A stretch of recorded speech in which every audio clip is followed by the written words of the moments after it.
Hello, how is everybody? How is nobody? I was looking up bunk. I'm a bit disappointed. I really thought it was an English word, or an Aussie word. But apparently, it originated in the USA. A politician or someone that wanted to be a politician who was on this, and he told a lot of lies, and the audience, because it was from Buncombe County, and the audience said it was a lot of bunk. That's not to be misdirected with bunk beds. And growing up, because I was the youngest out of siblings that were way older than me, my dream was actually to have a bunk bed, but it was never to be. I thought bunk beds back then was so cool. You had a bunk bed, baby, you had made it. You'd made it to the pinnacle of childhood. You'd be on the top, on the bottom. Who doesn't know? Maybe being on the bottom if your sibling was a bedwetter. I don't know. It wouldn't have been a good thing. Hi, Fiona. How are you? Nice to see you. Just here talking a lot of bunk.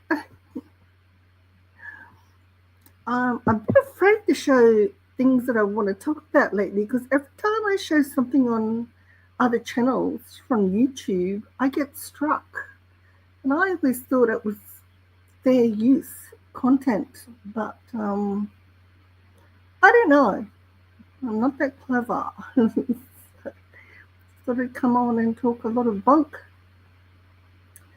I'm a bit bored, I have to be honest. Um, being bunk and bored, they sort of go together, like birds of a feather. We flock together. Oh, yeah, mystical. Yes, she's that wonderful tarot reader. Yes, yeah. Oh, I hate my accent. I, okay, Maddie. I was thinking bunk beds with another sister, even from another mister, not a brother, from another mother. Yeah, the Gherkin. Yeah. Yes, we did. That's right. I remember that. Sorry, Fiona. In a rough couple months. Yes, we did. So welcome. We're just here to talk bunk. Um, what's up? Oh, it's Friday here, Friday afternoon. Wow, the weather has been just crazy here. I mean, I've seen crazier weather. I've grown up with um, cyclones, really bad cyclones. I've been through an earthquake, just floods. But anyway, every day we seem to have lightning and thunder and hail, which is, yeah, I don't know if it's got to do with the rotation of the earth or, you know, is it El Nino or La Nina? I'm not sure. I'm not a meteorologist, but I do follow this young guy called Cyclones Oz in Australia. And oh my God, wonderful young man. And he can talk and talk and talk about the weather for ages. And the only thing I'm really jealous of is he never says whatsoever. Every second word usually I say is um. It's gotten to be like a mystical chant to me. Like it's gotten to be I should say namaste after it. But yeah, we've had some crazy things happen.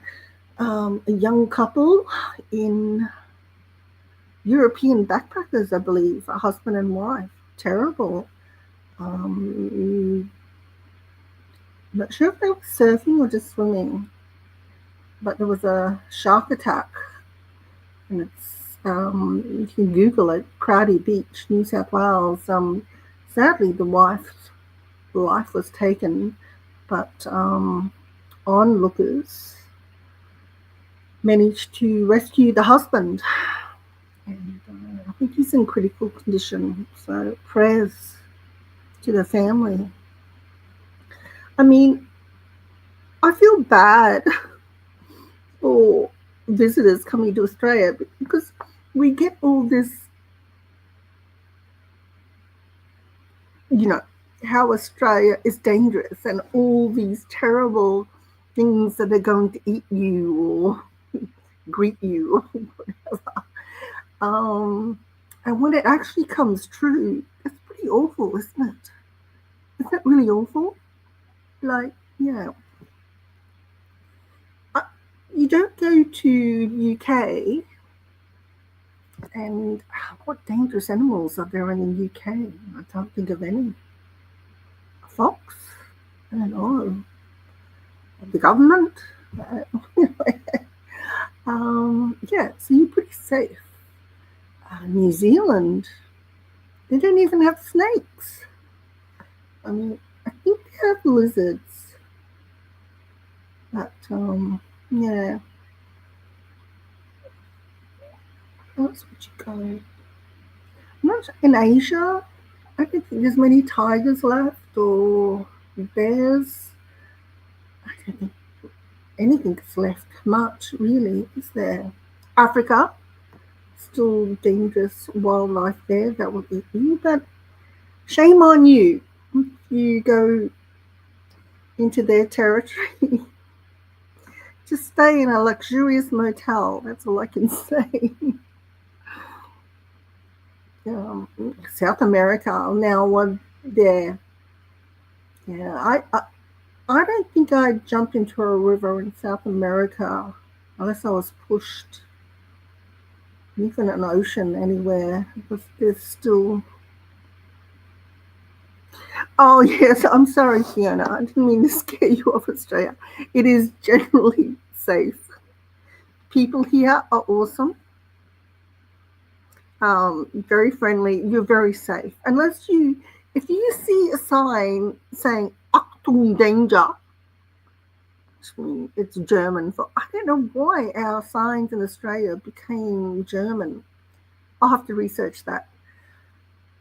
Usually that's where crocodiles are. And actually, there was a crocodile attack recently on a young child in Northern Territory. But anyway, um, I mean, what fool, if you see a dangerous sign warning, you wouldn't go there, would you? You wouldn't swim in that pool.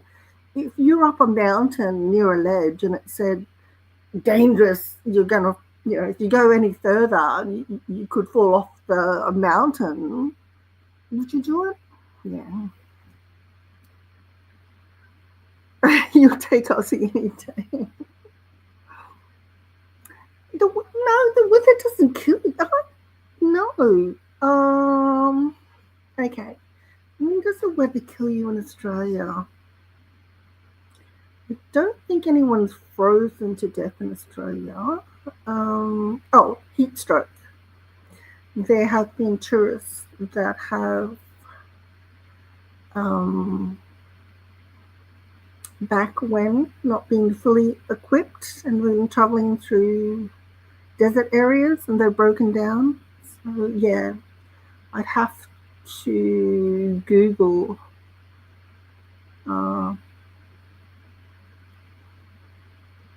Tasmania does get cold, but I don't think it gets cold, like freezing your nose off or freezing your balls off or something like that.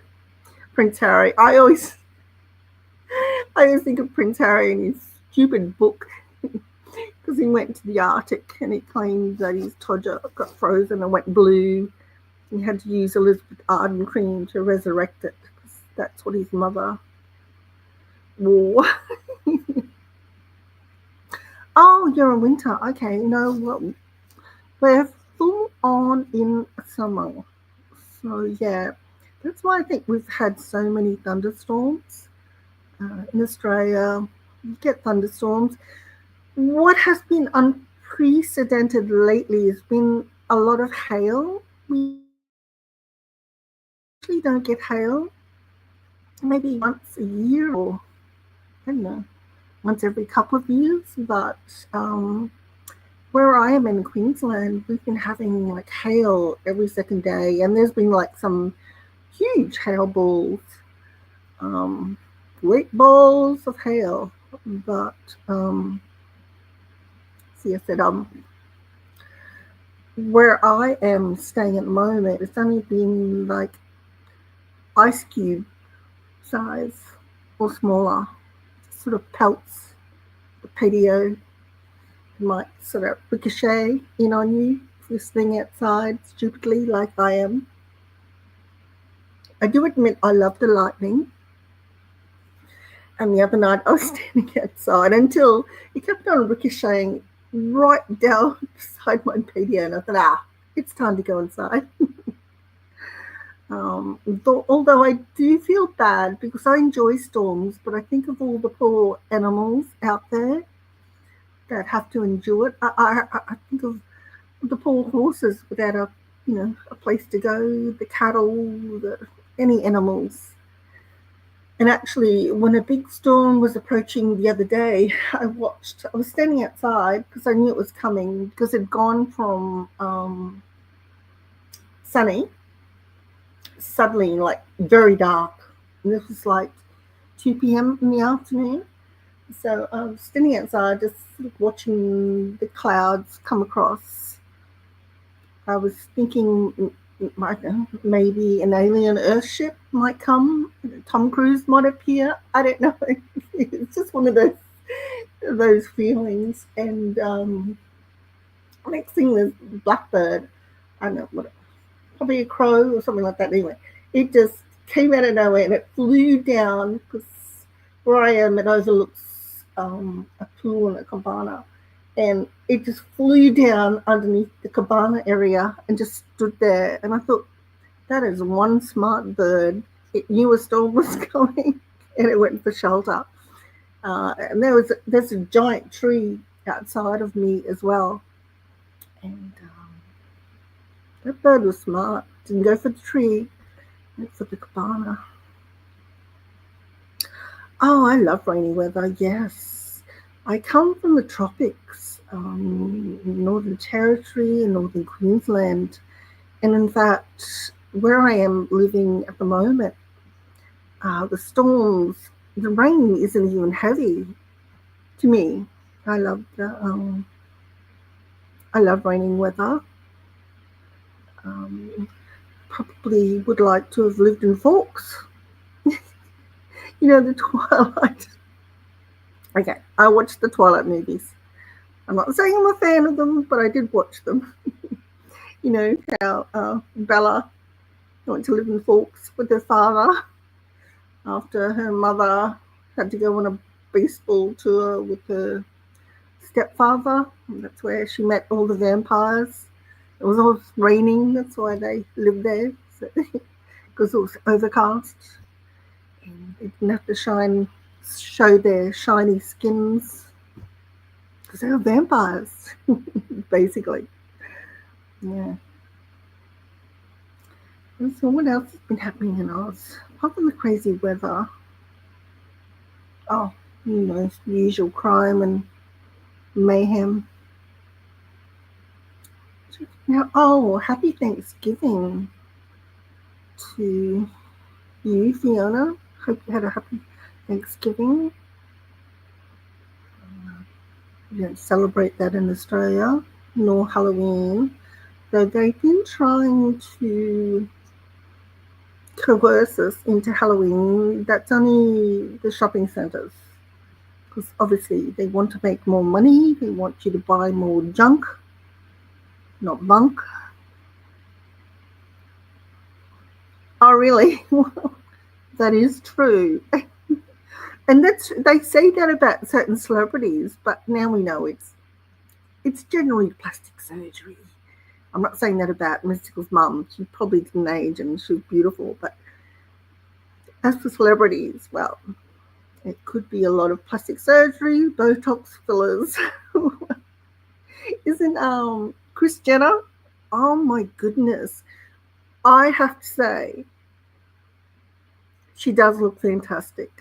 Her plastic surgeon, I can't believe she's 70, and that plastic surgeon has really done a great job. Holy moly, he really did it.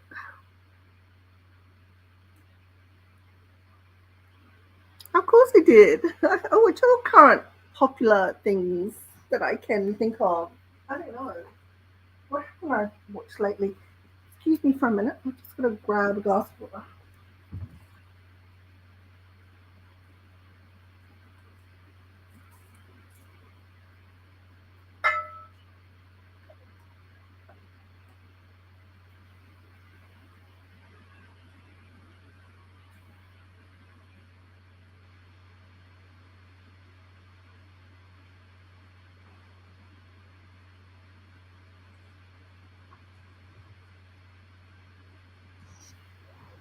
Okay, I'm back. Oh, Fiona, if you want to watch a lot of adorable puppies, if you're into animals, Maddie, can you drop your link in the Fiona? You might always already follow Maddie. Maddie adopted a lovely dog, Callista. She just had, I don't know, 1,000 puppies. I think she is, the reborn 1,001 Dalmatians. That's not true. I can't remember the number of puppies she's had, but they're very cute. They're all spotty, and Maddie is doing a beautiful job of being their dad. And kudos to you, Maddie, rescuing a dog in need. It's absolutely beautiful, and she loves you. You can see that by why she's sitting beside you after she's fed her puppies. It's really lovely. Anyone that loves animals, as you can see by my photo of me with my nanny. Like I said, I think I know if you know the story, but um, when I was a child, I was left to just be whoever I wanted to be. My parents were busy running their business, which was a home business, and it was a hotel motel. I just ran all over the property. It was a couple of hectares. Hotel was central, and we had a horse paddock in the backyard. And getting back to the dogs, well, the dogs were my nannies, and this one black dog, Droopy, he followed me everywhere. And when anyone didn't know where I was, they called for Droopy rather than my name. And Droopy would bark, and then they would know where I was. And that is Droopy with one of his puppies, with another of my childhood dogs, Lassie. But she didn't follow me around as much as Droopy did. Droopy was constantly by my side. So, yeah. Droopy. I love Droopy. I used to sleep on him. I used to do everything with Droopy. I used to I thought it was a dog. I really did. We'd share water bowls. I don't think I ate his food though. But and speaking of, um, said again. My brothers. had horses, and I used to think I was a horse. So Droopy and I would often hang around the horse paddock with, um, you know, we call horse sheds. You guys probably call horse barns, but anyway, it was a horse shed. It wasn't really a barn. It was like, it was more a shed. And my brother, because I had lots of organic grass to eat, they're very healthy, very good looking horses. Um, Cochise and Gidget, they're the two that I remember the most because I spent time with them in the shed. And where I'm getting to with this story is that my brother used to feed them a lot of molasses, and I, as well as thinking I was a dog as a toddler, I thought I was a horse also. So I used to like sit there like eating the molasses with the horses. Anyway, getting back to YouTube and the algorithm, coming up my algorithm lately is all these, the swear doctors, whatever, and they're saying how good molasses is for your sugar insulin levels. So yeah, so there you go. The inner child of me knew that molasses was good for me, and I should have realized.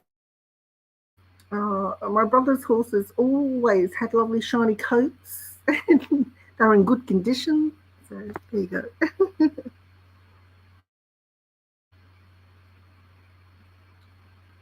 They are good, and Mama is too.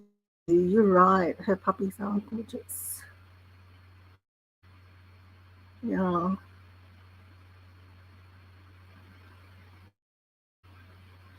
I remember after having my last child, though, when I went into the doctor's surgery, I don't know if it was, I don't know, post traumatic birthing trauma. I don't know. But when I'd hear a newborn baby cry, part of me would shudder. I used to think of all the pain. Yeah, but that's another story.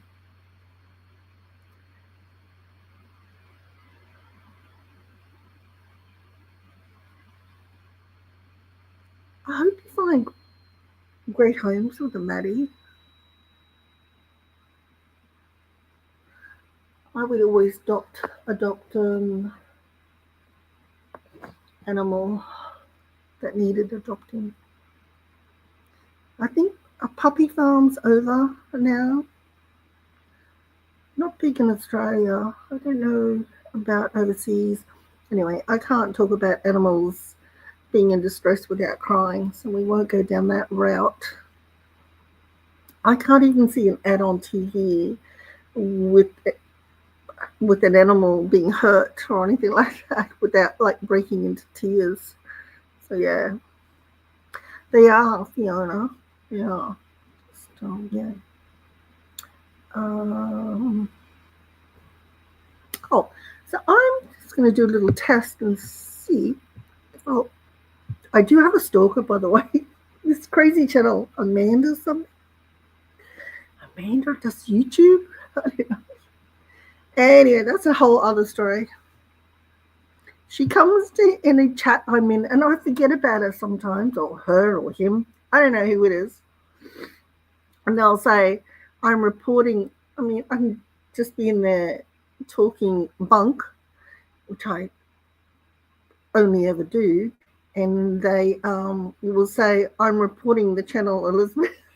Anyway, it doesn't matter. I don't care. So it's pretty funny. It's pretty amusing to me. It's amusing to me because I forget about them and then they'll spring up again. It's been going on for like a year, but anyway, it doesn't matter.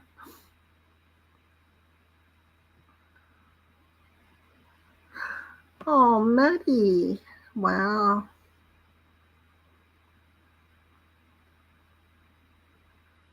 No, you couldn't leave her. Oh. Was that your nephew with the children?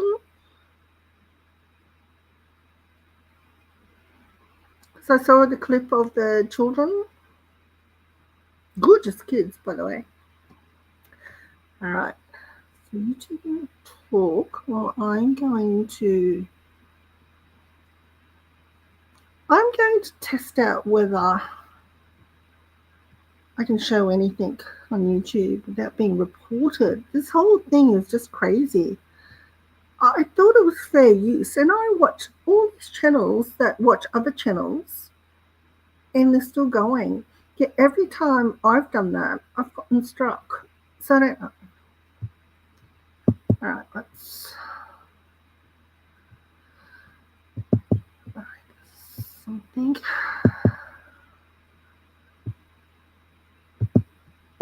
We'll do this one.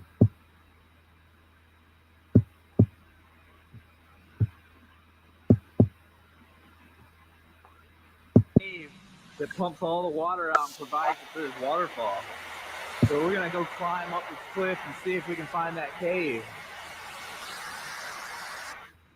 This has got to be it, man. There's not that much water coming out of here. I think half that waterfall is fed by something else.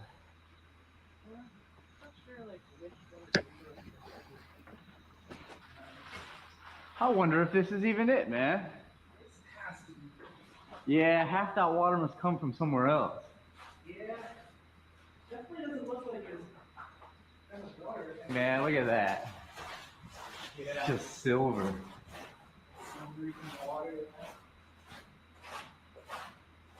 You know, I thought this thing would be flooded. It just like rained so hard out there just then. I know, and there's a waterfall too. Like, yeah. Where's all the water coming from? It's flowing until like right before the entrance. Dude, there's like white cave crawfish everywhere. That's crazy, man. I know. I know. You're probably right, Maddie, but also I want to prove it. Um, I have massive claustrophobia. There's no way I'd be walking further and further into a cave like this. Just saying. I like this. Hey, I like this a lot. Yeah, I like it. It might.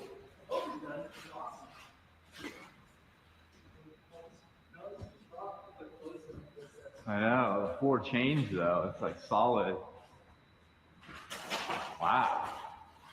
It's pretty deep water, man.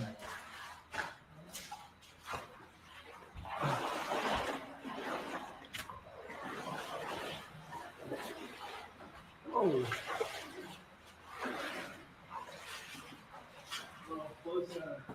Dude, yeah. That's crazy, man. Holy moly, look at that. Yeah, I see it.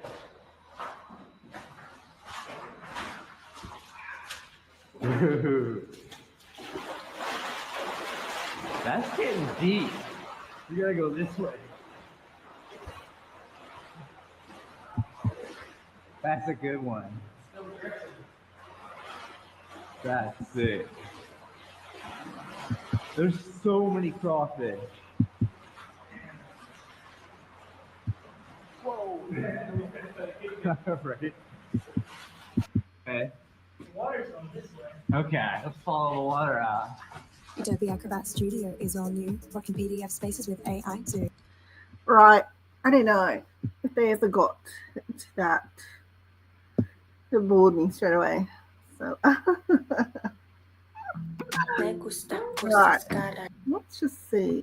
Check it out. Adobe Acrobat Studio is all new, working PDFs.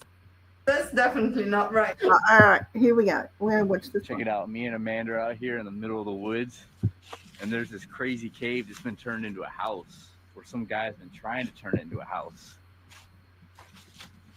Look at that retro fridge. Good question. Somebody's put a brick in front of it. Probably something good in there. There was something good. I see why they put the brick in front of it. It's an actual fireplace in a cave. That's wild. This is like the kitchen area, it looks like. Bar? Yeah, it's definitely a bar. All sorts of electrical runs, Smurf tube. That's what they call it. This blue tube. That was interesting. Off grid. I want to live That's off grid. definitely All right. Oh, let's Problem do the solved. Aussie. Fiverr's got talented freelancers for anything we Yeah. need. Right. The team kept growing their business with Fiverr freelancers handling a variety of tasks. Sam was promoted after introducing Fiverr into their workflow. And Eric? Well, he got fired after overfeeding the boss's fish. Hire a freelancer today and start your own success story. On some hot days, more locals flock to this flooded quarry at Smith's Gap than to the local Bungendore pool. People come here to fish, swim, and just float around. But what really lurks in the murky depths of the quarry, gravel from which was used for much of the 20th century on local roads? Well, there's a well-known local myth that a bulldozer was inadvertently left behind when the quarry closed, with it slowly disappearing underwater, flowing into the pit from a nearby drainage line.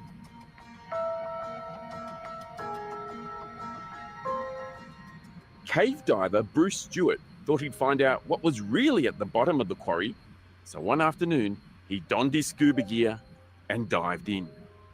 On his 35-minute exploratory dive over the entirety of the 8 to 10 metre deep quarry, Bruce found several items, including a rusting bicycle, twisted pieces of metal, old drums, and discarded signs.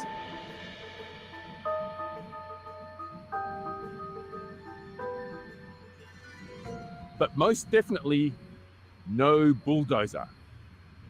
So I think we can safely say the myth of the submerged bulldozer here at the Smith's Gap Quarry is busted. See, now is bunked. Debunked. It's bunked.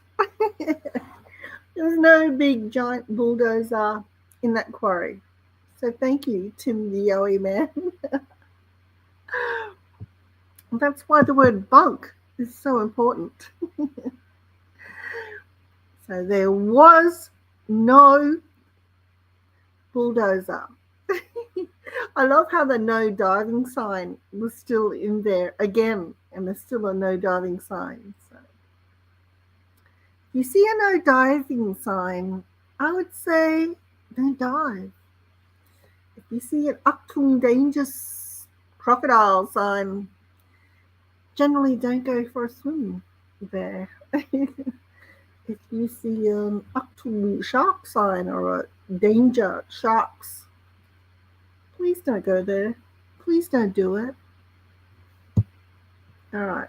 What else we got on this?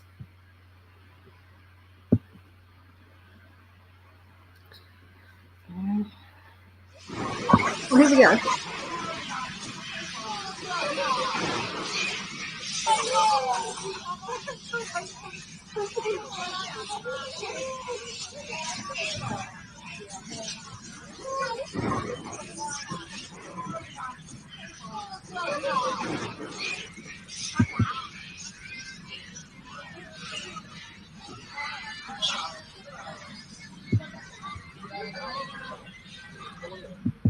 They're just monkeying around.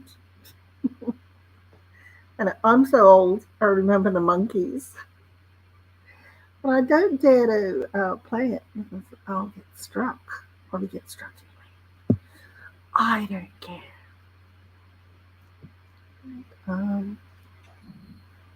No. Most countries around the world are dealing with some problem invasive species. In most of these countries, it can be easy to avoid these invasive species, and you might not even notice that they're there. Some invasive species can be so small that they're hard to find, and others are found in places where people simply don't visit. This means that they can multiply at an astonishing rate, and people only notice them when they become a major problem. On the other hand, there are some invasive species that it's simply impossible to ignore, simply because they're so large. In today's video, I will be covering these giants, as I will be going through 3 of the largest invasive species in the world. And for our first species, we will be heading 62 miles east of Medellin, Colombia, as I will be focusing on the hippopotamus. This semi-aquatic mammal is native to sub-Saharan Africa, and is one of only 2 species in the family Hippopotamidae. The other is of course the pygmy hippopotamus, but this species... You know, never smile at a crocodile, never smile at a hippopotamus. They're very dangerous. They look cute, but they're horrible. They'll eat you. species is not invasive in Colombia, and also, as you can guess by its name, it is a lot smaller. The hippopotamus is the 3rd largest land mammal, only behind rhinos and elephants, and this means that it can have a massive impact on an ecosystem where it doesn't belong. In most cases, one of the most interesting things about invasive species is the story about how they became invasive. This is especially the case for the hippopotamus in Colombia, because it has one of the most interesting stories about how it became invasive. See, I know the story already. It was the drug king, Pablo. All of the hippos in Colombia can trace their lineage back to a few individuals, and these individuals were introduced into Colombia in the 1980s. The man who imported these hippos was none other than drug lord Pablo Escobar. Pablo Escobar famously had a very large estate east of Medellin, and on this estate he had an airport, man-made lakes, and a private zoo. This zoo was home to exotic birds, horses, elephants, rhinos, and of course hippos. Of course this residence wasn't his only residence, but it was believed to be his favourite. After Pablo Escobar was gunned down in 1993, his ranch and estate was abandoned, and eventually it was taken over by the government. When the government took over Pablo's estate, they did try and relocate most of the animals, but due to the dangerous and unpredictable nature of the hippos, they were unable to relocate them. They were left to roam the estate, and eventually found their way into Colombia's. Adobe Acrobat Studio is all new. Work in PDF spaces with AI too. Do your marketing neat in one spot. An AI assistant, show me what you got. AI breakdowns on trend reports. Unlock key insights on the rise of shorts. Ideate, generate, do it all in one. Do that, doing that, did that, done.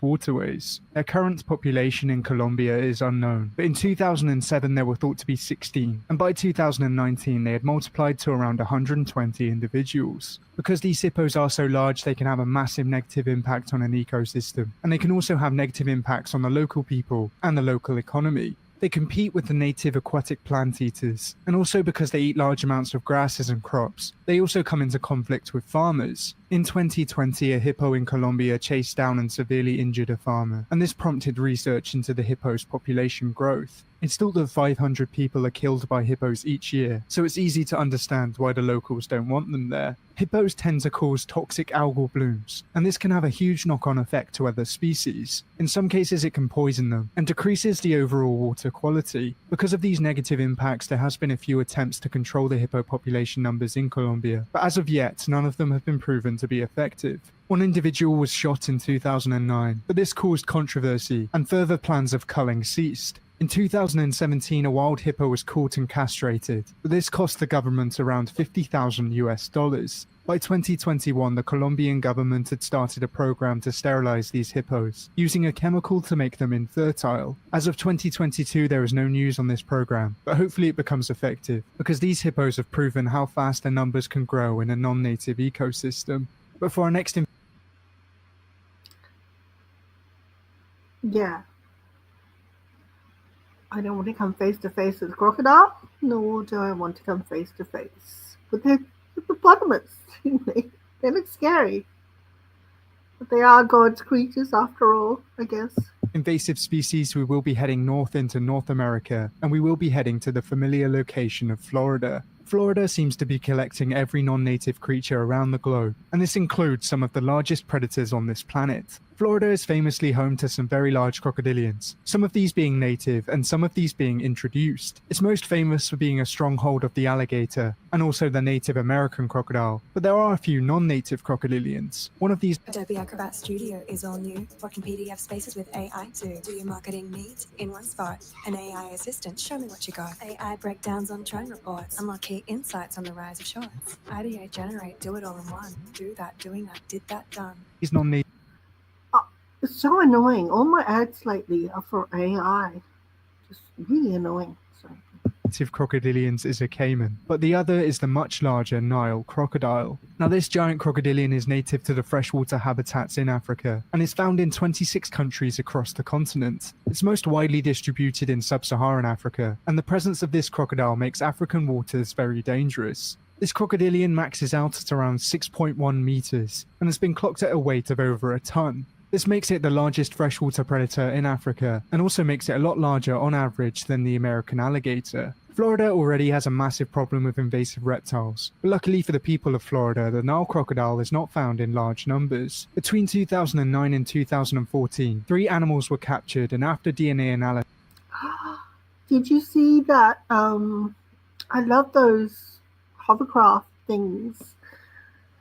I'm a child. Oh, I grew up watching, TV series, and one of my favorite shows was Gentle Ben. I don't know if anyone remembers that. It was Ron Howard's little brother. He was really cute as a kid, but he grew up to be, I don't know, would you take him home to mother? I'm not sure. Is it Clint Howard? He was so cute as a kid. Anyway, he lived in the Florida Everglades, I guess. His father, he was a ranger, park ranger, and they had a bear as a pet. Yeah, I guess it was crocodiles. So, yeah. All right. They were proven to be true Nile crocodiles. It's unknown exactly how they got to Florida, but it's thought that they could have been escapees from private zoos. Personally, I think it's a bit crazy that you can keep a Nile crocodile in a private zoo, especially when they can survive in the ecosystem in which you're keeping them. Because their numbers are still quite small, they haven't had a noticeable impact quite yet. But if they begin to multiply, it could become a disaster. Because they're larger than alligators, they could easily outcompete them. An invasive Crocodile deaths are still prevalent in Australia. There was one recently. Yeah. Crocodiles are nothing to be trifled with as a hippopotami. I'm not sure. Sorry for my incorrect grammar. reptiles have already led to a large decrease in mammal populations across the Everglades. Even though they're not as dangerous as the hippo, they are also deadly, and are thought to be responsible for around 200 deaths per year in sub-Saharan Africa. This means that they're way more likely to attack humans than alligators are, because as of 2020, there has only been 6 fatalities from alligator attacks, and all of these fatal attacks happen to people over 45 years old. This means that they could yet cause more problems in Florida, both. So crocodiles have an ageism thing. They only attack people 45 years or older? Or is it that only people over 45 are unable to withstand their attack? I would say that's it. For the native species and also the locals. But for our final giant invasive species, we will be heading down under, as we have the dromedary camel. The story of how camels got to Australia is a very famous one. Of course you have to go down under. I didn't know a camel was so dangerous though. Alright. I've ridden a camel. But it is a very interesting one nonetheless. During the 19th century, camels were introduced into Australia from British India and Afghanistan, and they were used for transport and construction during the colonisation of the central and western parts of Australia. Later on in the 20th century, they were carelessly released into the wild, and this was after they were replaced by motorised transport. If you were to release any other animal apart from a camel into Central Australia, it would struggle to succeed. But camels famously do very well in arid environments, and are one of the few animals that can survive in harsh deserts. Unsurprisingly, these giants had a massive negative impact on the Australian ecosystem, both by competing with native species, and also by... Sorry, Anad.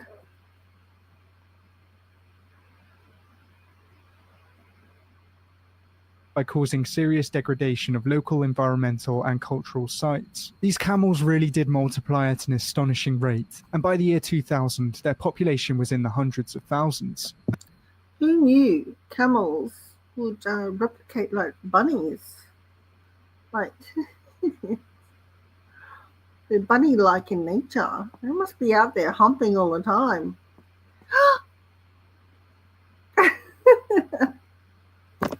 Okay, that was a pun. They're humping all the time. Sorry, I couldn't resist. A 19 million Australian dollar culling program was funded in 2009, and by 2013, a total of 160,000 camels were slaughtered. This only really put a dent in their population, and today it seems like that money has gone down the drain. It's hard to calculate the dromedary camel's population in Australia, but estimates go anywhere from 750,000 to a million individuals. This truly is an astonishing number, and at this point it would almost be impossible to get rid of them. As a result of the widespread heat, drought, and bushfires in 2019 and 20, feral camels started moving closer to human settlements. They roamed the streets and damaged buildings, and this was all in a search for water. Because of this, on the 8th of January 2020, a 5-day cull began where 4,000 to 5,000 camels were shot from helicopters. This again was only a temporary measure, and really it looks like camels are set to stay in Australia for many years to come. One of the worst things about large invasive species is the fact that they simply have no predators. With no predators, they can breed without being picked off, and this means that there's simply no way of stopping them. Because they are so much larger, they are also harder to control, and this has led to the many problems we're seeing today. It also goes to show us how much damage can be caused by one person, because in the case of the hippos in Colombia and the Nile crocodiles in Florida, one person can cause millions of dollars of damage. Of course, invasive species shouldn't be villainized, but there's a reason why governments try to control them. And hopefully in the future, a solution can be found to the 3 species included in this video. But if you know of any other creatures that could have made it in this video, then let me know down in the... Okay, upon that, I'll talk a lot of bunk, and I'll say that possibly the most invasive species on Earth is mankind. I don't know. I'm not going against my own mankind, but I am. So there you go.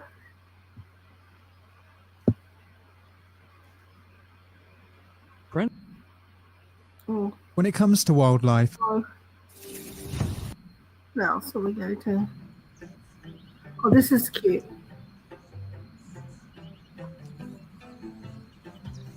Wonder if it was a male calf.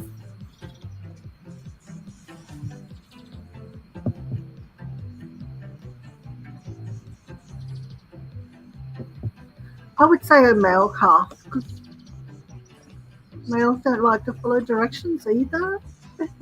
Either. How cute are they? Mommy, I want a baby elephant. Daddy, I want an elephant.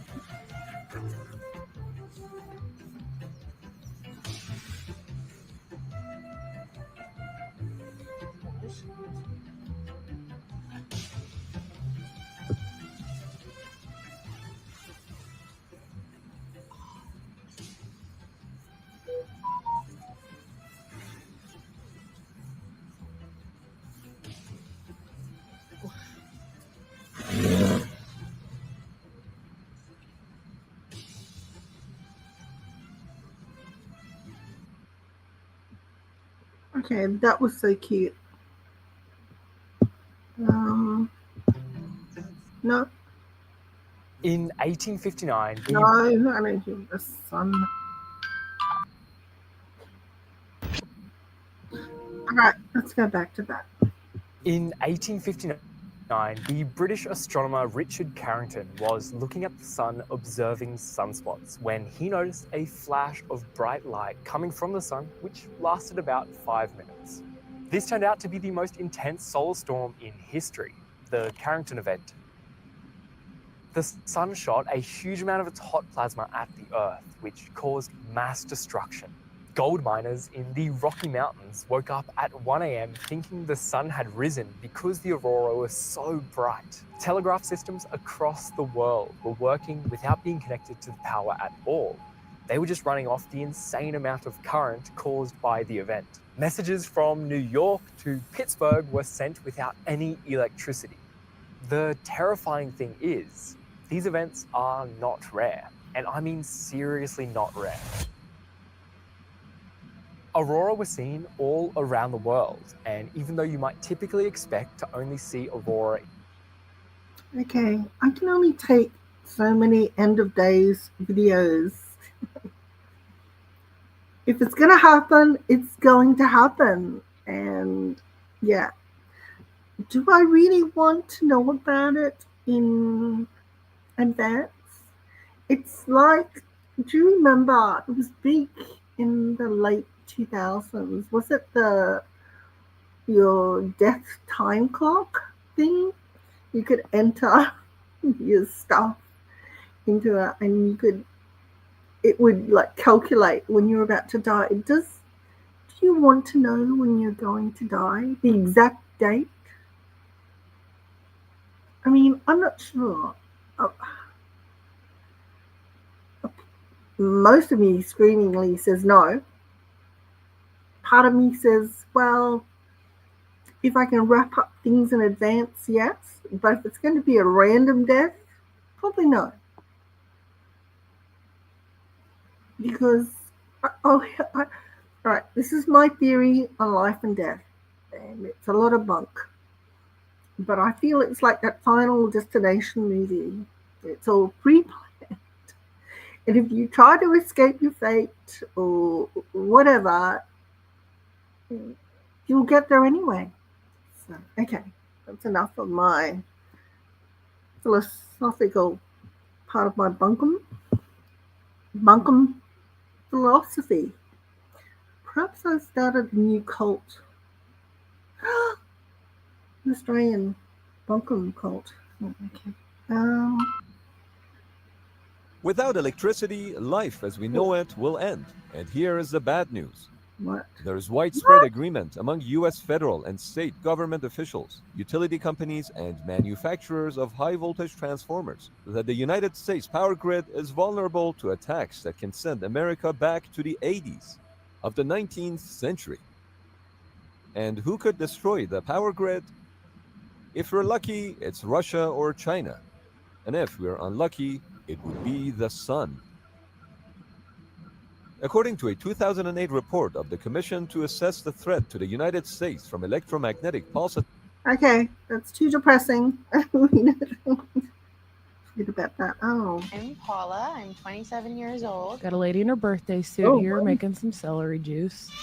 In a perfect world, I would spend all the hours in the day with my mom and in bed. What? I hate my life. Why? Why is this television? Are we okay? Why do we watch these things? I am Francia. I am 46 years old, and I am the mother of this beautiful, wonderful kid, Paula. They seem so likable and just so, I don't like to use the word normal, okay, because, what does normal even mean, okay? We don't all have to be normal. They don't strike me as the type that would be together all the time, Yummy. Let's juice. Yummy, yummy. There is no another person that I have more fun with than with my daughter. Literally, sometimes I ask her, are we weird? Maybe a little bit. We party together, we club together. We dance a lot to anything. Music is so important. Oh, that's cute. In Colombia, for you to see each other, get in your family, it's extremely common. Okay. So yeah, I'm not gonna knock this, especially if it's a cultural thing. What's interesting though is why, if you do all these cool, fun things with your mom and you party and you go clubbing, you go TikTok dancing, why is your number one favorite thing to be in bed? Being with my daughter. Okay. If my mum looked hotter than me, I would not be happy. Yeah, I'm sorry. Is she really her mother? Let's move on. No. My mum was really hotter than me, but I was late in life, child, so it was a long time ago. So yeah. We could not go clubbing together because she was obviously older than me. She was hot though. I love my mom. God bless my mom. I love you. I miss you. The Truman Show is one of my favorite movies. It's incredibly rare for a film to be as funny, cohesive, beautifully paced, and rich. You've tried AI that writes junk. This one, it actually gets it right. Designer doesn't just throw words together, it creates full, human-sounding ebooks, perfectly formatted and designed. Other tools make me sound like a robot, With Designer, it actually feels like me, but faster. And it doesn't stop at writing. Rich in detail as The Truman Show. However, it's even rarer for a movie to go beyond this and give accurate prophetic insights about the world. 20 years later, and The Truman Show's allegorical message is more relevant than ever. But the only way we can truly understand its meaning is by diving into the story. The film begins with a monologue from Christoph, who sets up the main premise of the movie. Truman is the unwitting star of a reality TV show centered around his life. Truman, a child abandoned at birth, has been brought up to believe that he is a normal guy living in the idyllic town of Sea Haven Island. However, Truman's entire world is a lie. All the people he knows, including his mother, his best friend, and his wife, are all paid actors. Sea Haven Island is also fake, and is in reality just a huge set enclosed by a massive dome. This gives Christoph, the director of The Truman Show, almost complete control over Truman's world. This ranges from the ability to control the weather, to the day-night cycle, and even the stars in the sky. Truman's every moment is broadcast around the world, with extra funding from the show coming from product placement. From the start of the film, we see a camera implanted in Truman's bathroom mirror, where Truman is pretending to be an explorer whilst getting ready for work. It's as though this is just another regular day for Truman, with him saying hello to his neighbors, making a coffee. Have to say, I wouldn't care if someone followed me 24 hours a day, but the bathroom is a sacred place. There's no way I would allow a camera in a bathroom. Yeah, let's keep on going. And getting into his car. But just as he's getting into his car, a stage light drops from the sky right onto the road outside of his house. Truman then walks over to inspect the light and sees that it says Sirius on it, referring to the brightest star in the night sky. But eerily, on his drive to work, the radio starts to run a story about a plane wreckage falling from the sky in order to explain the light. Here's a news flash just then. An aircraft in trouble began shedding parts as it flew over Sea Haven just a few moments ago. It then starts to talk about the dangers of flying, which is one of the first of many subtle ways that Christoph tries to influence Truman into staying on the island through fear. He is being subconsciously controlled by the radio. This subconscious manipulation then continues throughout the film. Like when Truman is asked by his boss to deal with something that will require a boat trip. By doing this, the boss is setting up Truman's aquaphobia, as we see he is unable to even get in the boat. A phobia that's later revealed to be another subconscious manipulation of Truman. This whole day feels very strange for Truman, so he hurriedly comes back to his wife Meryl, who then conspicuously shows off her new kitchen tool that she bought at the store, showing it off almost like she's advertising it. It's a dicer, grater, peeler all in one. Never need sharpening, dishwasher safe. Truman becomes suspicious, and when out with his best friend Marlon, Truman's behavior starts to be off, and he brings up his desire to leave and go to Fiji. Marlon catches that Truman is starting to wake up, so he quickly shoots down the idea. He doesn't want Truman escaping. That would break the whole game. In the next scene, we see Truman go off to spend some time on the beach, where he remembers the tragic boat accident that seemingly killed his father and gave him his aquaphobia. Christoph then even heightens Truman's misery by adding a specific path of rain to follow Truman, and with Truman's breakdown growing, we see the audience's engrossed reactions. It's all these early scenes that serve to illustrate that the fictional Truman Show can only function when Truman buys into this false reality. The Truman Show, therefore, has to make sure that Truman can't escape his cage, or even see that he's in a cage. If he knows that he's in a cage, the whole game collapses. The ways that Christoph keeps Truman deluded are the most striking aspects of the allegory. The most obvious and egregious of these is how Truman is kept complacent by exploiting his deepest fears. For example, Truman's aquaphobia works perfectly to keep Truman on the island. Christoph even risks Truman overcoming this fear when he sends Truman to unsuccessfully board the boat. The fact that Truman can't overcome his phobia only reinforces this. Truman is also constantly barraged by propaganda and subliminal messages to induce a fear of flying. There are constant reminders of the dangers of flying. It takes this rampant fear-mongering to keep Truman's delusion alive. However, this time the propaganda starts to weaken. Truman still fantasizes about taking a flight to Fiji. His aquaphobia is still strong, but it's revealed that this is most likely because it originates from the undressed guilt over Truman's father's death. But it's not just the fear that influences Truman. The control that Christoph has over his world is total. Everything Truman takes in on a daily basis is designed with a secret purpose. The TV he watches reinforces the message. The media always has headlines directly promoting whatever they want Truman to believe. Even the people that Truman talks to on a daily basis spout the same canned lines and positive affirmations. Propaganda is seeping into every aspect of Truman's life and society. Okay. I guess we can all learn from that. And we're all persuaded by propaganda and media and people around us. So I don't want to get into a deep dive on that. Nope. Oh, good. A lot like its infiltration. I am not qualified. I am not prepared. That's deep. I can't do this. JC Lee Bunk. Dugard was. Alright, we're gonna do that. Not too long ago, mainstream media used to bring truth to his work. No, oh, what's tattooing? See here. I've never had a Good job. tattoo. That's I was crazy. thinking about getting one. I tattoo you next. Oh God. Oh, Gianna's parents are here. I'm in trouble. I love so much fun. I swear, dude. Just sitting on the couch, she was just talking. I'm like, yeah, See you later. Whoa, it looks so normal, but like at the same time, it's like, yo, your fingers shouldn't be that wide. No. She's young and gorgeous. That's a lot of tattoos. I just think about when your skin is like mine, getting very droopy and wrinkly, and they look so great. I don't know. It's even awful enough seeing your own droopy, wrinkly skin. Yeah. Sorry, I don't like pain. Welcome back to No, Brandon. I can do that. Patsy Cline's death, known as the day country music died, is infamous, but few know the most chilling Oh, I love Patsy Cline. I love her songs. details about that day. Patsy Cline wasn't just a woman in country music, she was the woman in country music. The one who sang her way out of a horrific childhood, poverty, near-death experiences, messy relationships, and the industry's men-only gates. Patsy's life gave her endless materials for sad songs from its start in 1932. We don't have to look any further than her parents, Hilda and Samuel Hensley. Samuel was a 41-year-old widower and a deadbeat dad to a set of kids from his previous marriage. Hilda was a 16-year-old he rushed to marry months before Patsy's birth. And then, he became even more What?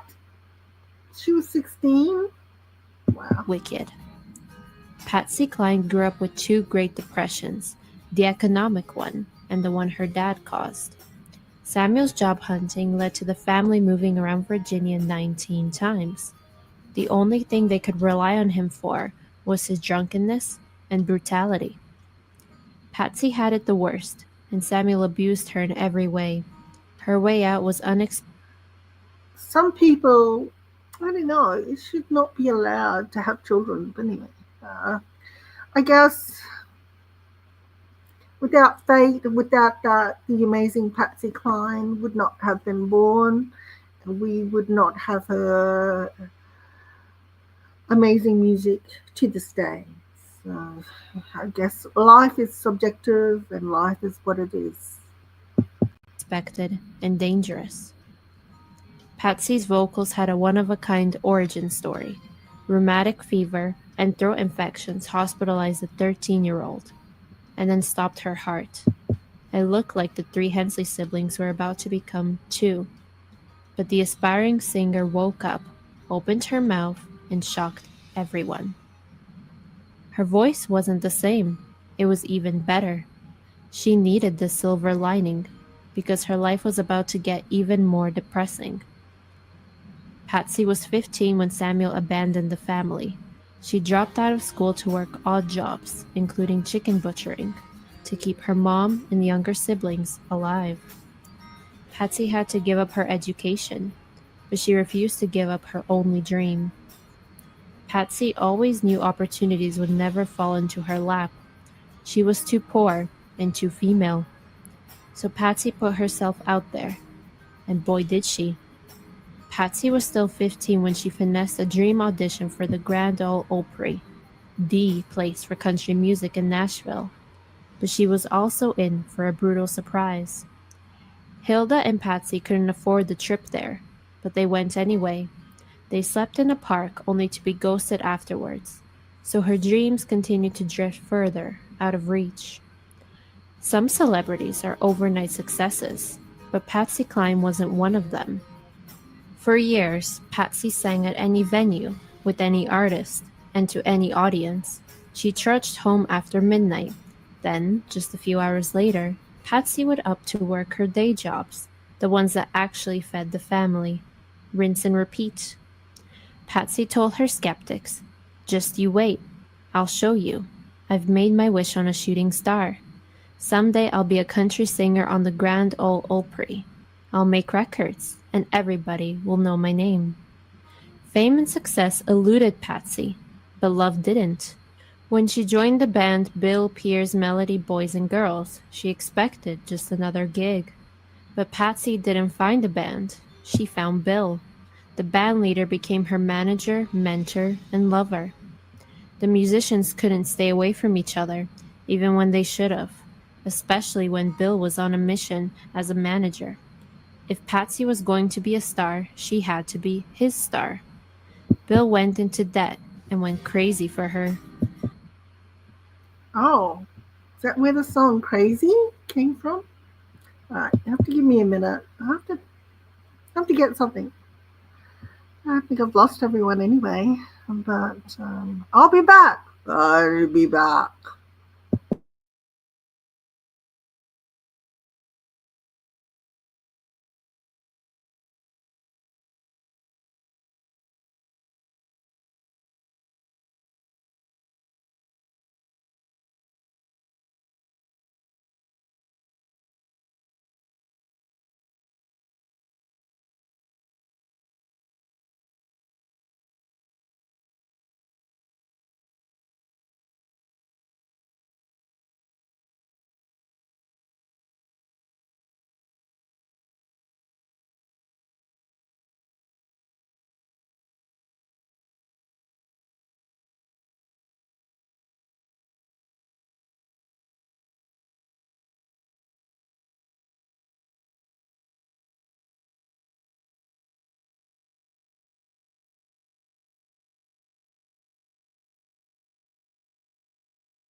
To say he was in love with her would be an understatement.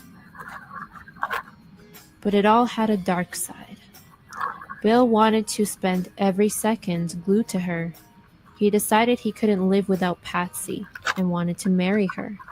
Patsy rejected him, and for good reason. As it turns out, Bill had a wife and son. He was ready to get a divorce. Not that it changed Patsy's mind. Bill was fun, useful, but nothing could make her love him. Bill could come for himself knowing Patsy wasn't interested in marriage at all. Well, at least not with him. Enter Gerald Klein. He was a regular at the lodge the band often performed at. Okay, that's too much drama for me. But thankfully, in the end, we got some amazing songs. Oh my goodness. What relationships? Okay. No. Wait. Wait. If all your friends I can't watch that. So this is Jennifer Mee. She was born on July 28, 1991. No. Oh my God, no. Out of all the animals that can be found in the US, snake.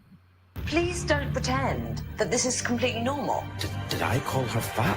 I did. Ugly, talentless, and uncommitted, frightened, lonely, nervous. I felt quite bullied. Yeah, we came together. Did you really? Is there something we ought to know? And he was sort of glowing and golden and just beautiful. I just wanted to run away. You come now to a phenomenon called Titanic.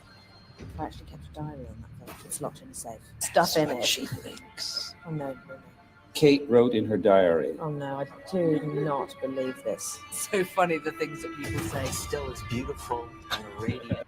That is so terrible. If Kate Winslet was fat, and oh my goodness.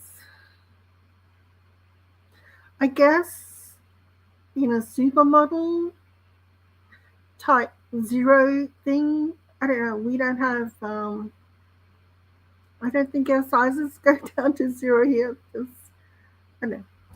If you're down to size 0 in Australia, you're probably in a coffin. No. Brendan Fraser's back after 10 years. But was The Rock the reason he disappeared in the first place? No. The first movie was a good movie. All right. I think that's enough for me. I think oh yeah, I know. Fiona. Back to Fiona. Yeah. Oh. Yes, that mother did look very young for her age. She must be a vampire. Like Mystical's mum. So thank you for visiting me and sharing my bunk on my Friday bunkums afternoon. Hope you're all doing well. Life is going great. Your family are healthy and thriving, and we might meet again. Bye.